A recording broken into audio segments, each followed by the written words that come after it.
BPS kok putus gitu ya. Ya baik, silakan Mbak Anissa. Tadi sampai pada penjelasan dari Prof soal implementasi dari Permendikbud nomor 30 tahun 2021 itu. Silakan dilanjutkan, Prof. Ya, jadi maaf saya ulang sedikit bahwa begitu dia diundangkan Permendikbud ini, maka ada masa tenggang selama 1 tahun agar pendidikan tinggi, perguruan tinggi di Indonesia, kita punya 4.500 perguruan tinggi di Indonesia itu bisa melakukan langkah-langkah yang sejalan dengan Permendikbud itu. Tadi saya sebut contoh ada 2 universitas ya yang telah membentuk satgas untuk pencegahan dan penanganan kekerasan seksual, yaitu yang pertama adalah dari Universitas Khairun di Ternate dan juga Universitas Cokro Aminoto di Yogyakarta. Ini sangat baik karena jelas ya kemana harus melapor dan kemudian nanti penanganannya juga tidak hanya fokus kepada pelakunya saja dengan sanksi-sanksinya, tapi juga korbannya harus dilindungi psikologinya, kemudian ada bimbingan konseling dan juga untuk perlindungan dari exposure media yang berlebihan misalnya. Saya kira demikian. Tapi memang karena umurnya juga masih pendek ya, masih belum berlaku terlalu lama, jadi memang perlu ada beberapa hal yang perlu ditingkatkan.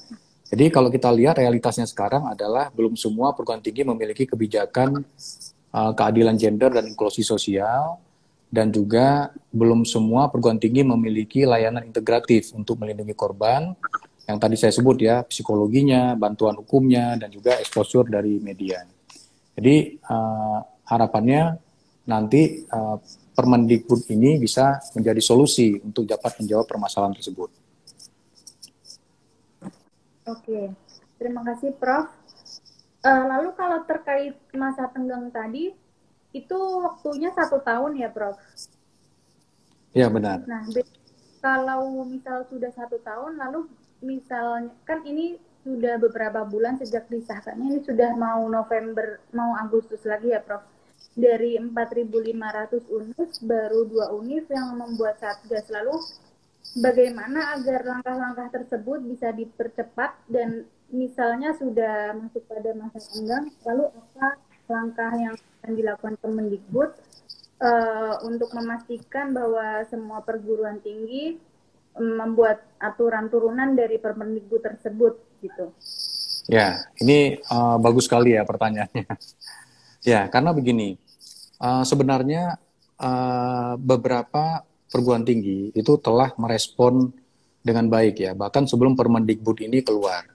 Jadi yang saya sebut tadi contoh reaksi atas Permendikbud yang baru keluar 2021 ya. Sebenarnya setahun sebelum itu di UGM sendiri ada peraturan rektor nomor 1 tahun 2020 tentang pencegahan dan penanganan kasus kekerasan seksual oleh masyarakat Universitas Gadjah Mada. Jadi di UGM juga sudah ada aturannya itu.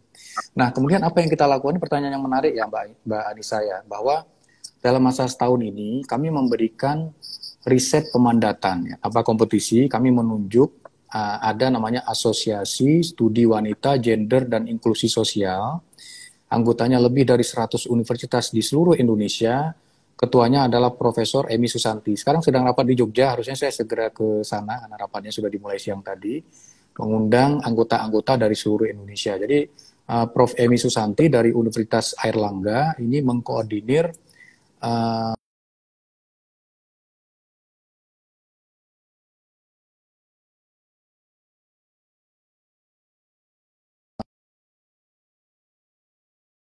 terutama yang besar-besar ini untuk membuat grand design dan juga membuat roadmap. Kira-kira tahun demi tahun apa kegiatan yang perlu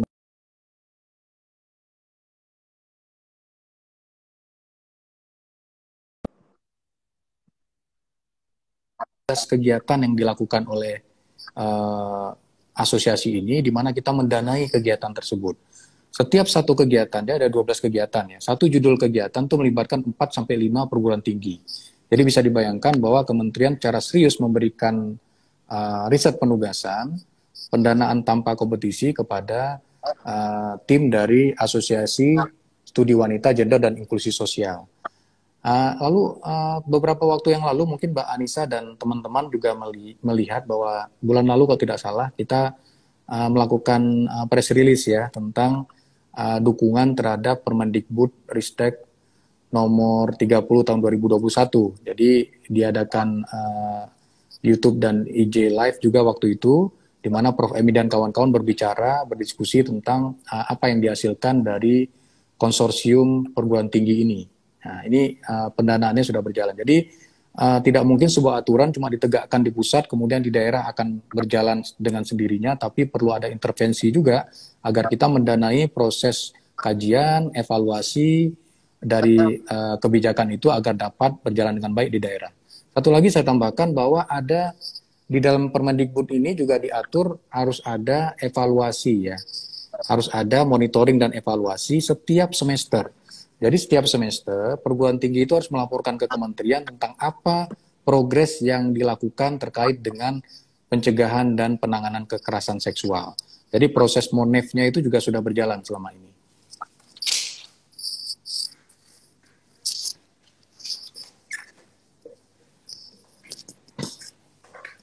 Ya, saya kembalikan ke Mbak Anissa. Baik. Lalu jadi tadi Prof. Faisal sempat menyebut ada asosiasi studi wanita dan gender serta inklusi sosial yang melibatkan ratusan universitas, dan itu semua universitas yang terlibat itu mendapat pendanaan untuk penegakan implementasi Permendikbud tadi ya, Prof. Ya, mohon saya perjelas lagi.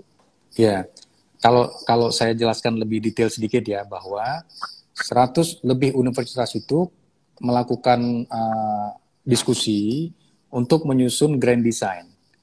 Nah, grand design itu di dalamnya ada roadmap dari tahun ke tahun apa yang akan dilakukan oleh konsorsium ini atau asosiasi ini dalam jangka waktu pendek setahun ini ya, tahun 2021-22 ini, kemudian tahun depan hingga 5 tahun ke depan, hingga 25 tahun ke depan, nanti apa yang akan diraih.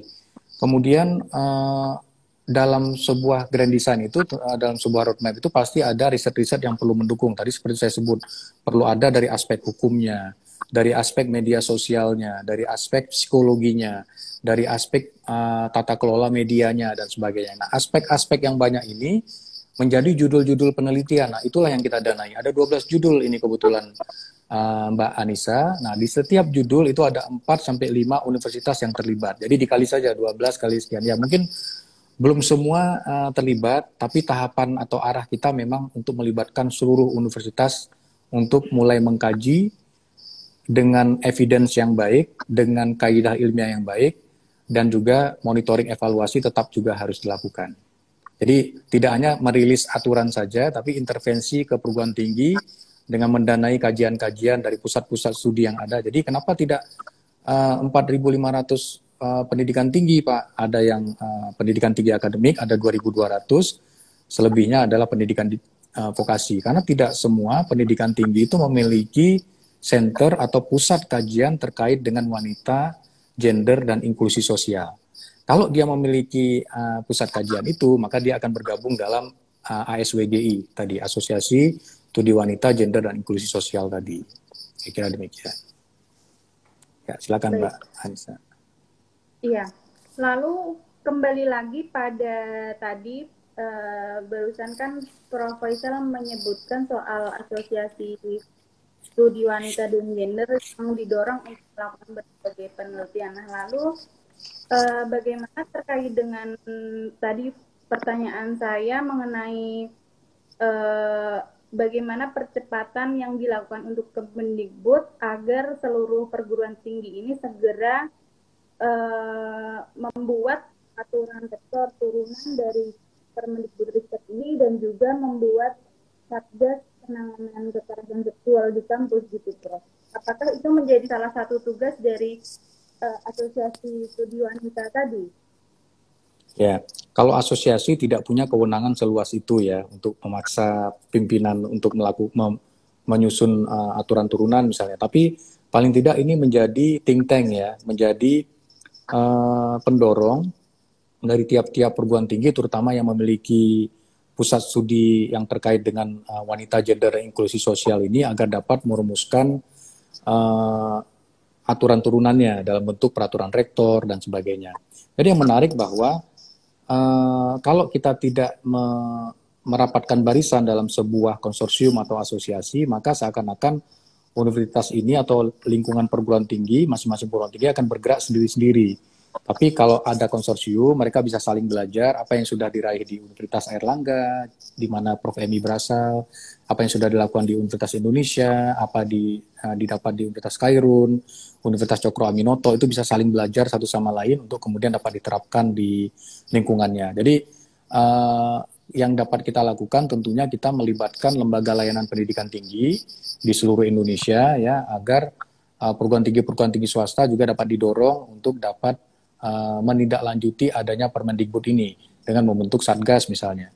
Kalau perguruan tinggi negeri baik itu dalam konteks PTNBH, 16 PTNBH atau perguruan tinggi negeri BLU atau Satker itu kita secara rutin ya setiap semester itu memang ada pertemuan antara Direktorat Jenderal Pendidikan Tinggi dengan rektor-rektor se-Indonesia, khususnya PTNBH.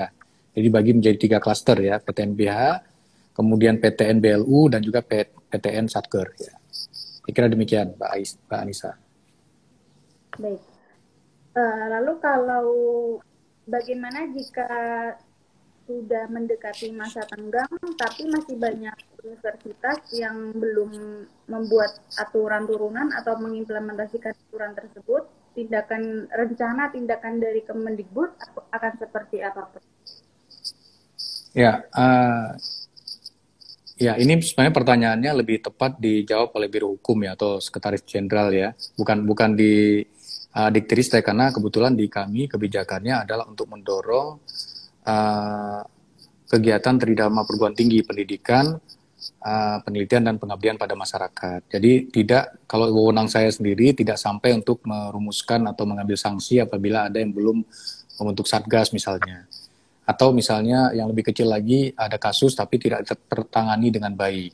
Jadi bagaimanapun kita punya undang-undang yang lebih tinggi lagi derajatnya, yaitu yang disebut tadi ya Undang-Undang Nomor 12 Tahun 2022 tentang tindak pidana kekerasan seksual untuk umum ya. Tentunya jika ada hal yang bisa yang diatur di undang-undang itu harus dipenuhi ya. Jadi peraturan seperti peraturan menteri itu tidak boleh bertentangan dengan undang-undang. Tapi memang begini, kalau kita telaah lagi lebih jauh, apa yang diatur di dalam Permendikbud Ristek ini ada yang tidak diatur di Undang-Undang Nomor 12 Tahun 2022. Demikian juga sebaliknya. Saya ambil contoh begini, di Undang-Undang Nomor 12 Tahun 2022 itu jelaskan bahwa pemaksaan perkawinan itu adalah kekerasan seksual, itu termasuk pemaksaan perkawinan. Tapi perkawinan itu, tentang hal perkawinan itu tidak diatur di dalam Permendikbud Ristek terkait dengan pencegahan dan penanganan kekerasan seksual. Juga tentang aborsi mungkin dibahas di Permendikbud tapi tidak dibahas di undang-undangnya dan seterusnya. Jadi mungkin saya tidak bisa berbicara terlalu detail, mungkin nanti Indonesian Institute dapat mengundang ketua konsorsium yang benar-benar paham dengan detail dari kebijakan ini dan bagaimana implementasinya di tiap-tiap perguruan tinggi. Ada 100 lebih perguruan tinggi di bawah lembaga tersebut. Nanti mungkin di kesempatan lain bisa lebih detail untuk dibahas ya. Baik, terima kasih Prof atas jawabannya. Lalu selanjutnya saya ingin beralih kepada Permendikbud nomor 82 tahun 2019, Prof. Itu kan sudah disahkan kira-kira lebih dari 6 tahun ya Prof kalau sekarang. Nah, namun tahun 2021 saja saya melihat catatan dari KPAI itu masih ada sekitar belasan kasus kekerasan seksual yang terjadi di satuan pendidikan itu. Nah, itu kan menunjukkan kalau Permendikbud tersebut walaupun umurnya sudah hampir 6 tahun tapi belum terimplementasi dengan baik gitu. Nah, lalu tadi Prof juga sempat menyebutkan bahwa belum semua satuan pendidikan itu mengenal familiar dengan Permendikbud tersebut gitu. Nah, menurut Prof, tantangan pengimplementasian Permendikbud tersebut selain belum familiarnya satuan pendidikan, mungkin ada tantangan lain, mungkin Prof. Faisal bisa menyebutkan. Lalu terkait dengan kurangnya kurang apa belum familiarnya satuan pendidikan terhadap Permendikbud tersebut, bagaimana upaya Kemendikbud untuk lebih mensosialisasikan aturan tersebut? Gitu, silakan Prof. Baik, terima kasih. Jadi saya sebutkan datanya ya, Mbak Anissa ya. Jadi bahwa Kementerian Pemberdayaan Perempuan dan Perlindungan Anak itu menunjukkan bahwa 8.800 kekerasan seksual terjadi dari Januari sampai November 2021. Jadi 8.800 hanya dalam waktu 1 tahun ya. Kemudian di tahun 2022 ini dalam sampai dengan Januari sampai dengan bulan Mei itu hampir 800 kejadian kekerasan seksual pada anak. Jadi data-data ini memang ada di hadapan kita, dan kalau ditanya apa kira-kira hambatannya, bahwa kita harus sadar bahwa terkait dengan pendidikan ini tanggung jawab semua pihak, karena tidak semua pendidikan diselenggarakan oleh pemerintah pusat ya, ada pemerintah daerah, ada masyarakat ya, negeri maupun swasta. Jadi setiap pihak itu termasuk orang tua juga bertanggung jawab untuk menjaga keamanan, kenyamanan dan juga kesehatan anak-anak kita yang sekolah di pendidikan di PAUD ya, dasar dan juga menengah, terkait dengan Undang-Undang Nomor 82 tahun 2015 ini. Kemudian kita lihat Mbak Anissa di bab 4 pasal 8 ya, pada Undang-Undang Permendikbud nomor 82 tahun 2015 ini. Jadi sebenarnya yang harus dilakukan ya oleh satuan pendidikan PAUD, dasar dan menengah, yaitu begini. Yang pertama, menciptakan, membangun dan mewujudkan lingkungan yang bebas dari tindak kekerasan. Itu tanggung jawabnya. Yang kedua, wajib melaporkan kepada orang tua atau wali jika menemukan dugaan tindakan kekerasan. Kemudian wajib menyusun, menerapkan dan melakukan sosialisasi SOP terkait dengan tindak kekerasan. Harus ada kerjasama dengan lembaga psikologi, organisasi keagamaan, dan pakar pendidikan dalam rangka pencegahan. Dan juga wajib membentuk tim, bukan satgas ya, kalau di perguruan tinggi namanya satgas, kalau di sini namanya tim pencegahan tindakan kekerasan seksual dengan keputusan kepala sekolah. Anggotanya kepala sekolah, perwakilan guru, perwakilan siswa, dan perwakilan orang tua wali. Nah, juga wajib memasang papan layanan pengaduan tindak kekerasan di lingkungan satuan pendidikan. Nah, bayangkan, ini sebenarnya ada poin-poin yang harus dipenuhi di pasal bab 4 pasal 8 dari Permendikbud nomor 82 tahun 2015. Tapi kita lihat apakah di setiap sekolah katakanlah sudah punya SOP, apakah setiap sekolah sudah punya tim pencegahan dan penanganan kekerasan seksual, apakah sudah ada papan penunjuk layanan bahwa kalau ada hambatan atau ada kejadian yang dikhawatirkan terkait dengan kekerasan seksual itu melapornya kemana. Nah, ini hal-hal seperti ini memang masih menjadi PR besar, sehingga beberapa kejadian di sekolah-sekolah itu ternyata setelah didalami tidak semua sekolah memahami adanya Permendikbud terkait dengan pencegahan dan penanganan kekerasan seksual di satuan pendidikan, artinya PAUD, dasar dan menengah. Sehingga yang tadi saya sebutkan di akhir tahun yang lalu itu dibuatlah Spokja untuk mengevaluasi, dan harapannya nanti Permendikbud ini mungkin akan dievaluasi dan kemudian akan diperbaiki jika memang memungkinkan, atau program-program intervensinya yang diperbanyak. Jadi tidak hanya ada aturan yang diundangkan, tapi juga ada intervensi ke satuan-satuan sekolah agar Permendikbud ini dapat tersosialisasi dengan baik. Kalau hambatannya ya secara umum pendidikan di Indonesia, kita punya wilayah secara geografis itu Indonesia terbentang luas ya, terpisah antara pulau-pulaunya, dan kemudian terkait dengan COVID-19 juga akhir-akhir ya, selama 2-3 tahun terakhir itu akses ke proses pendidikan pembelajaran juga di beberapa tempat terhambat karena terkait dengan belum tersedianya teknologi informasi dan komunikasi yang baik. Demikian Mbak Anissa. Baik. Boleh tahu tidak Prof, tadi kan sempat ada Pokja yang melakukan evaluasi. Nah, hasil evaluasinya mungkin Prof boleh menceritakan? Ya, Pokjanya dibentuk akhir tahun lalu. Kebetulan saya bukan bagian dari Pokja tersebut ya, tapi saya kira nanti intervensi yang kita lakukan kepada Asosiasi Studi Wanita, Gender, dan Inklusi Sosial tadi juga akan berkomunikasi dengan Pokja untuk melihat bagian mana yang perlu ditingkatkan. Jadi Pokja ini kan ada di kementerian, dia di pusat ya. Nah, lalu di tiap-tiap perguruan tinggi itu tangannya kejauhan, jadi perlu adanya konsorsium atau asosiasi yang juga membantu pemerintah dalam mensosialisasikan, kemudian dalam menjalankan agar Permendikbudristek ini nomor 30 tahun 2021 ini tidak hanya menjadi sekedar dokumen arsip gitu ya, tapi juga benar-benar menjadi panduan di setiap perguruan tinggi di Indonesia.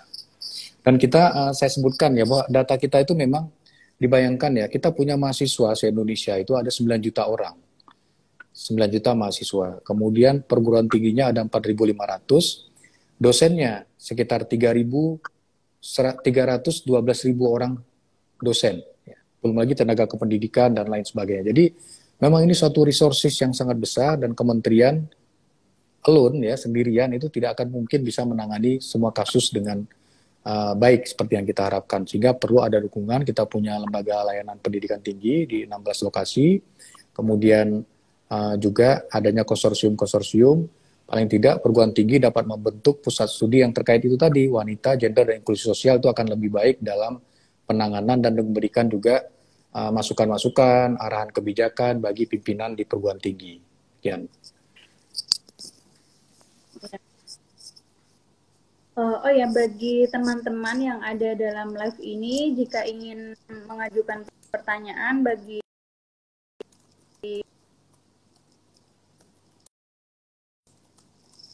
Prof. Faisal atau untuk saya, boleh yang ada di bawah. Lalu tadi Ibu Nuning berkeinginan untuk mengajak teman, mengajak pacar gitu. Itu jadi nggak, Prof? Gini, beliau mungkin 10 tahun lebih tua dari saya ya, jadi saya saja mungkin kesulitan menggunakan IG, tapi tidak apa-apa. Nanti mungkin di kesempatan lain, saya juga akan, jadi kebetulan rapatnya dari konsorsium ini diadakan di Jogja nih Mbak Anissa. Harusnya saya ke sana tadi, tapi nanti mungkin setelah acara kita saya akan segera ke sana untuk berdiskusi dengan teman-teman sekalian. Tapi mungkin di lain waktu, asosiasi ini perlu diundang secara khusus apabila memang serius untuk melihat secara mendalam terkait dengan pencegahan dan penanganan kekerasan seksual ini. Baik. Karena belum ada pertanyaan di kolom komentar, mungkin saya ingin menyambung lagi terkait dengan pengesahan Undang-Undang Nomor 12 Tahun 2022 itu seperti apa konsekuensi dari pengesahan tersebut yang ada di Kemendikbudristek, Prof? Apakah ada obrolan-obrolan terkait penguatan lebih lanjut mengenai pencegahan kekerasan seksual di Kemendikbud, ataukah Kemendikbud telah mendorong Dinas Pendidikan untuk mengeluarkan aturan turunan dari undang-undang tersebut, atau bagaimana?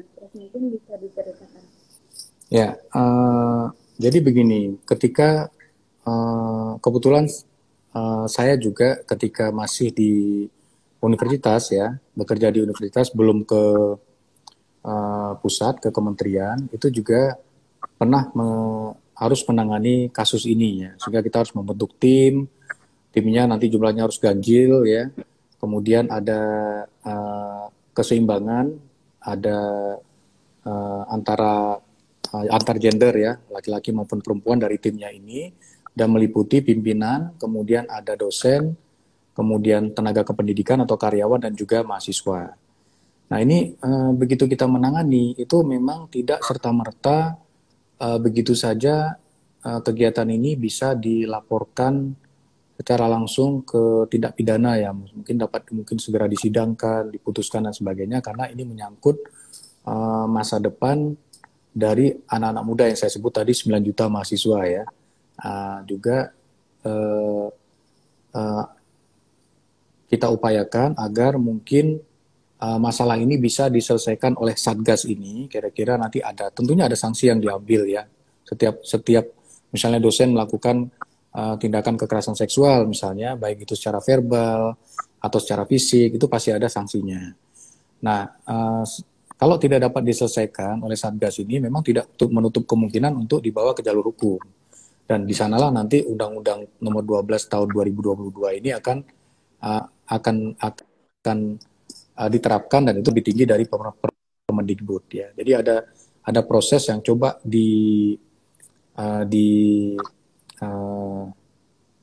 ada proses yang coba dijalani dulu ya, bagaimana agar anak-anak kita ini masa depannya tetap terjaga, kemudian mereka mendapat jaminan nantinya, jaminan dalam arti ada bimbingan psikologisnya, ada bantuan hukumnya, dan juga ada pencegahan exposure yang berlebihan dari media agar mereka dapat melanjutkan karyanya dan cita-citanya nanti gitu. Kebetulan ini ada pertanyaan menarik ya. Apakah mungkin salah satu indikator akreditasi perguruan tinggi adalah kalau dia mampu melaksanakan pencegahan dan penanganan kekerasan seksual di kampus? Ini kebetulan terbaca di layar saya ya. Nah ini saya kira menarik ya. Tapi sampai sejauh ini, setahu saya memang itu tidak secara langsung tertulis bunyinya letterlek demikian ya. Mungkin yang tertulis adalah mungkin lingkungan kampus yang kondusif bagi kegiatan pembelajaran bagi mahasiswa. Kalau lingkungan kampus itu mentoleransi atau membiarkan terjadinya kekerasan seksual di sana dan sebagainya, tentunya lingkungan itu tidak terbentuk ya, sehingga nilai akreditasinya juga akan terpengaruh. Jadi kalau secara detail, apakah dia langsung kalau tidak dibentuk Satgas, akreditasinya akan turun dan sebagainya, saya kira belum sampai ke sana ya. Tapi ini saya kira ide yang menarik ya. Jadi kalau kita serius untuk bisa menerapkan hal ini di semua perguruan tinggi, maka instrumen-instrumen yang ada terkait misalnya akreditasi, yang selama ini juga dikejar oleh perguruan tinggi untuk menjaga kualitasnya, itu juga bisa kita libatkan di sana. Baik. Menyambung soal akreditasi tadi, Prof, kemarin saya sempat membaca Permendikbud nomor 82 tahun 2015 itu salah satu sanksi yang akan didapatkan oleh satuan pendidikan jika terjadi kekerasan atau kekerasan seksual di sana, itu adalah salah satu sanksi dari pusat itu bisa jadi satuan pendidikan tersebut akan diturunkan level akreditasinya gitu. Mungkin itu bisa jadi salah satu apa ya, Prof, ada yang kurang sejalan gitu antara kemarin sempat ada wacana kalau semakin satuan pendidikan atau perguruan tinggi terbuka dengan penanganan kekerasan seksual, maka itu akan menjadi indikator yang baik bagi proses akreditasi gitu. Tapi di Permendikbud nomor 82 ini seperti ada sesuatu yang berlawanan gitu, Prof. Mungkin itu bisa diselaraskan gitu ke depannya gitu, Prof. Ya, saya kira bagus ya kalau memang sudah diatur, apabila memang tidak terlaksana dengan baik, kemudian akreditasinya diturunkan gitu ya. Saya kira seperti jawaban saya tadi sebenarnya inline juga, bahwa kalau misalnya pelaksanaan pencegahan dan penanganan kekerasan seksual di suatu kampus itu tidak sejalan dengan Permendikbud nomor 30 tahun 2021, maka itu akan mempengaruhi akreditasinya ya. Dalam arti akreditasinya akan turun ya nilainya. Itu saya kira sejalan dengan yang tadi tahun 2015. Tapi karena ini aturannya masih dalam masa tenggang ya, karena 1 tahun ini adalah masa tenggang menyiapkan agar perguruan tinggi dapat menyiapkan diri dalam melaksanakan Permendikbud tadi. Jadi saya kira sanksi itu belum turun ya. Ya, kira gitu. Tapi kalau setangkap saya dari Permendikbud nomor 82 itu, jika perguruan tinggi, jika satuan pendidikan ketahuan ada kekerasan, itu akreditasinya akan turun gitu. Mungkin itu salah satu hal yang membuat satuan pendidikan jadi atau menangani kekerasan seksual yang ada di dalamnya gitu ya, Prof. Iya, bisa jadi karena yang menjadi masalah bahwa data-data yang tadi saya sebutkan ya, dalam 1 tahun 8.800 kejadiannya dan sebagainya di tahun 2021 saja, itu bisa jadi yang dilaporkan, yang tidak dilaporkan mungkin bisa jadi lebih banyak. Sehingga nanti kalau misalnya terjadi, itu sekolah tentunya akan menekan atau menutupi supaya tidak terekspos yang menyebabkan akreditasinya turun. Itu bisa jadi. Sehingga saya melihat bahwa yang tahun 2015 ini memang perlu dievaluasi lebih lanjut sehingga terbentuklah Pokja nanti. Pokja ini. Nanti pelaporannya sebenarnya sudah dibuka di lapor.go.id ya, tapi ternyata tidak berjalan seperti yang kita harapkan. Pelaporannya juga masih minim gitu. Nah, jadi nanti hasil Pokja tadi mungkin bisa dilihat apakah nanti proses penurunan akreditasi itu berjalan begitu saja atau ada sanksi lain yang akan diterapkan secara bertahap sampai akreditasi. Karena kalau memang secara tegas disebutkan kalau ada kejadian akreditasi turun, ya itu berbeda dengan kalau ada pencegahan dan penanganan kekerasan seksual itu tidak sejalan dengan Permendikbud, maka akreditasi akan turun gitu misalnya ya. Itu berbeda karena kejadian itu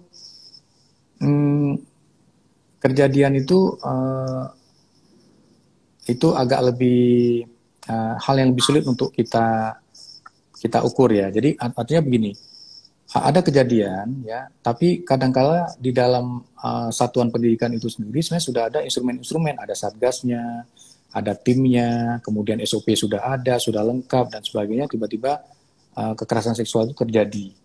Nah ini saya kira ada banyak variabel di sana. Apakah kejadiannya accident ya atau hanya kegiatannya berulang kemudian didiamkan, itu tentunya berbeda dengan ada orang luar yang mungkin melakukan tindakan kekerasan seksual di area satuan pendidikan tersebut. Jadi hal tersebut saya kira akan dibahas oleh Pokja yang sudah dibentuk di akhir tahun lalu.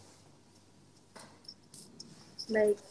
Oh ya, soal lapor.kemendikbud itu kemarin saya sempat membuka portal tersebut tapi tidak bisa diakses gitu, Prof. Mungkin itu salah satu hal yang mungkin laporannya minim ya, Prof. Gitu. Mungkin iya ya. Tidak bisa diakses gitu. Oh ya, ini selanjutnya ada pertanyaan dari Saudari Nuri Resti Cahyani. Izin untuk membacakan. Selamat sore, Prof. Kira-kira apa saja kendala yang dihadapi kampus untuk membentuk satgas dan aturan turunan? Silakan, Prof. Ya. Kalau kendalanya sebenarnya tidak ada ya. Satgas itu memang begini.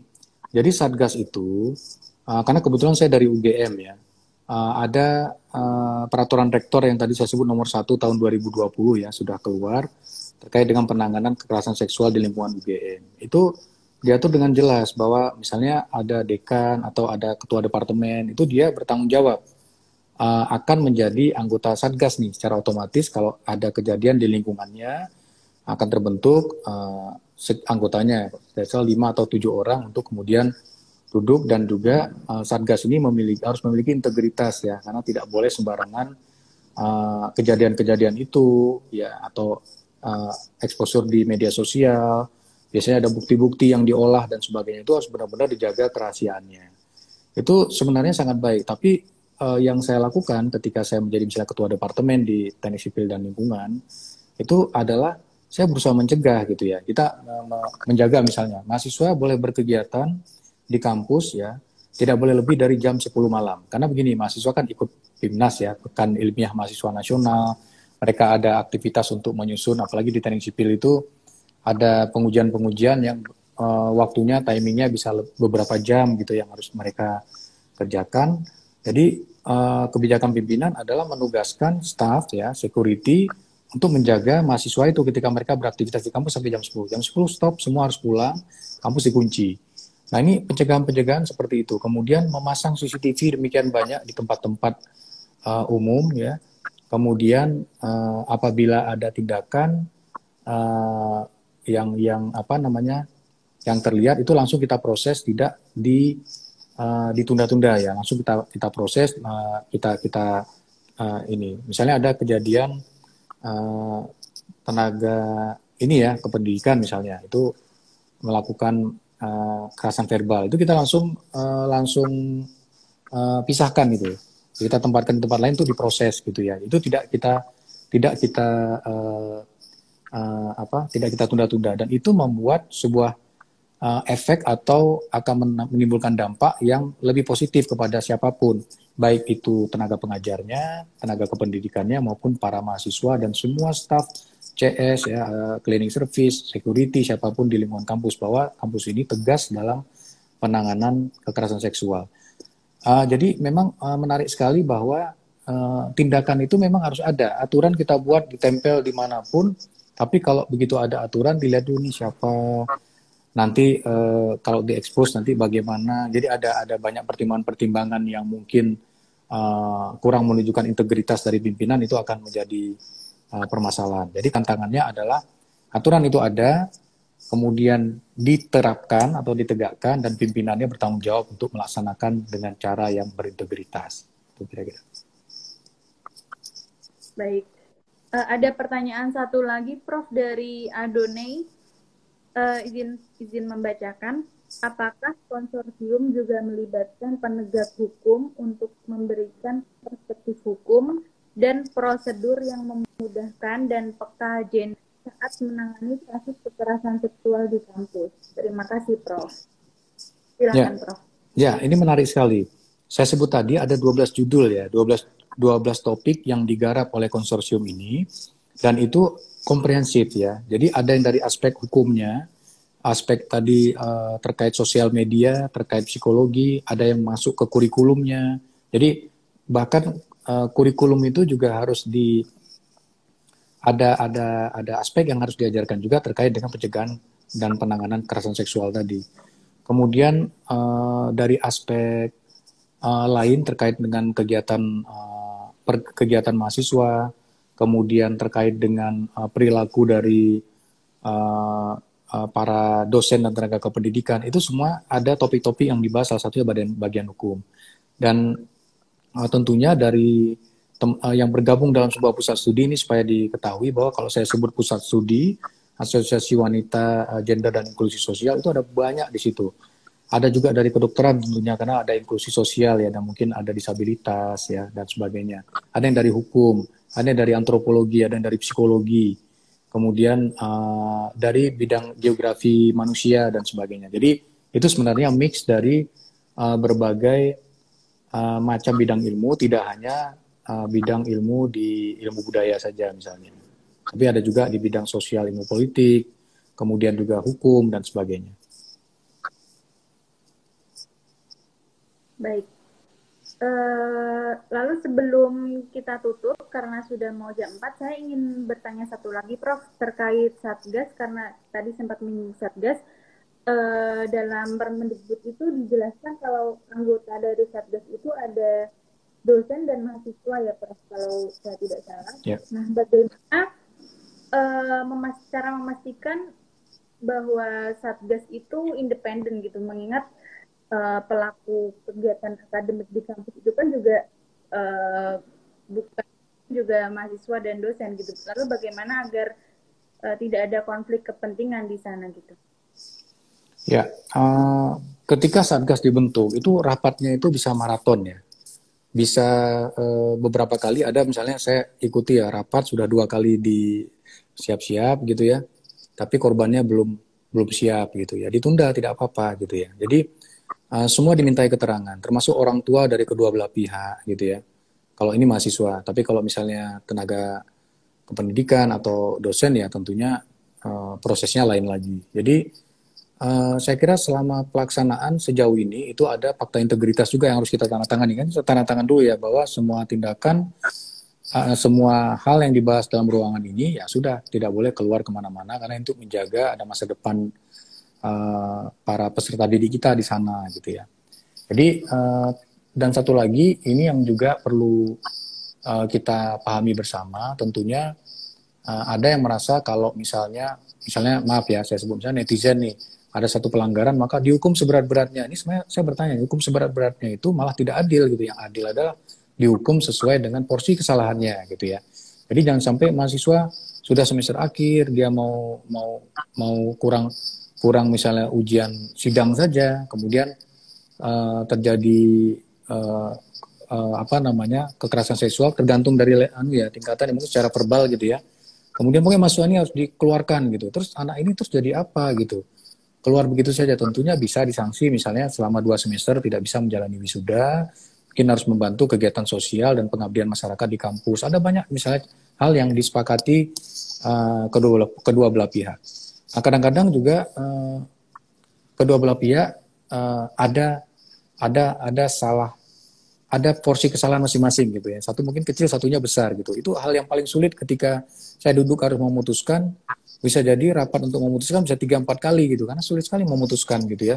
Ini yang salah sebenarnya siapa? Yang ini kesalahannya kecil, sana besar. Tapi di sisi lain, sana agak besar, sini agak kecil gitu. Nah ini biasanya kita coba memediasi dulu.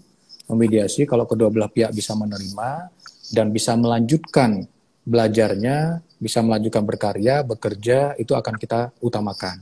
Daripada langsung kita laporkan ke penegak hukum untuk kemudian diproses, kemudian dalam persidangan yang terus akan terekspos di media. Jadi mungkin untuk penutup Mbak Anissa, kita semua tentunya tidak hanya dari kementerian, tapi dimanapun satuan pendidikan, PAUD, dasar menengah, kemudian di perguruan tinggi, tentunya kita berharap agar kekerasan seksual ini tidak terjadi di lingkungan-lingkungan tersebut. Karena bagaimanapun ada putra-putri kita yang sekolah di sana, adik-adik kita, ya, kemudian juga saudara-saudara kita, dan juga tetangga kita, dan lebih jauh lagi secara kemanusiaan, semua rakyat Indonesia itu ada di satuan pendidikan tersebut, baik di PAUD, dasar menengah, hingga ke perguruan tinggi. Sehingga tugas kita bersama untuk saling menjaga dan kemudian mencoba untuk menyelesaikan dengan penuh kebijaksanaan. Nah, harapannya peraturan-peraturan ini dapat dikelola dengan baik. Ada ketegasan dari perguruan tinggi, ada ketegasan dari satuan pendidikan agar tidak terjadi dan tidak berulang kembali. Demikian kira-kira Mbak Anissa, terima kasih. Baik, terima kasih banyak atas berbagai informasi dan ilmu dari Prof. Faisal. Saya sangat setuju dengan apa yang telah disampaikan oleh Prof. Faisal. Pendidikan itu, satuan pendidikan dan perguruan tinggi memang harusnya menjadi tempat yang aman bagi mahasiswa ataupun siswa untuk menuntut ilmu, mendapatkan diskriminasi dalam bentuk apapun gitu. Soalnya juga pendidikan adalah faktor yang penting untuk kemajuan bangsa ya, Prof ya. Yeah. Baik, kalau begitu karena ini sudah hampir 1 jam, kurang lebih 1 jam kita berbincang-bincang. Mungkin saya berterima kasih dulu kepada Prof. Faisal karena telah menyempatkan waktunya di tengah-tengah kesibukannya. Semoga kita bisa berjumpa di lain kesempatan dan semoga Prof. Faisal sehat selalu ya Prof ya. Amin. Lalu terima kasih juga untuk rekan-rekan yang masih tergabung dalam diskusi ini. Diskusi ini juga nanti akan ada di Instagram, akun Instagram di Indonesian Institute. Bagi teman-teman yang tertinggal diskusinya, tidak dapat mengikuti diskusi dari awal, bisa membuka ulang video dari diskusi ini di akun Instagram di Indonesian Institute atau di YouTube di Indonesian Institute gitu. Baiklah, kalau begitu terima kasih banyak Prof. Faisal, teman-teman semua. Saya Nisa pamit, Prof. Faisal juga pamit. Mohon maaf jika terdapat banyak salah kata. Saya tutup. Assalamualaikum warahmatullahi wabarakatuh. Waalaikumsalam warahmatullahi wabarakatuh. Selamat sore, salam sehat bagi kita semua. Terima kasih. Prof, terima kasih. Ya, mohon pamit ya. Iya, Prof.